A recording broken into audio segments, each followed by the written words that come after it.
देशभरात पेट्रोल आणि डिझेलच्या दरात पुन्हा वाढ करण्यात आली असून मंगळवारी पेट्रोलमध्ये 94 पैसे तर डिझेलमध्ये 90 पैशांपर्यंत वाढ झाली आहे।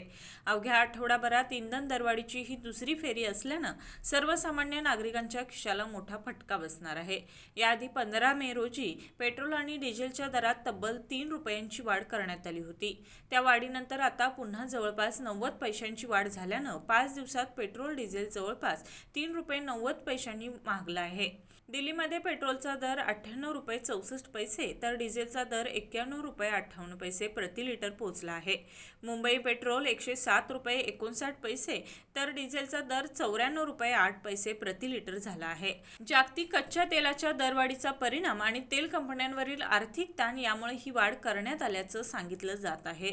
दरवाढीमुळे वाहतूक, शेती, मालवाहतूक आणि जीवनावश्यक वस्तूंच्या किमतीवरही परिणाम होण्याची शक्यता व्यक्त होत आहे। नागरिकांमध्ये या निर्णयाविरोधात नाराजीचं वातावरण असून आगामी काळात आणखी दरवाढ होण्याची भीती व्यक्त केली जात आहे।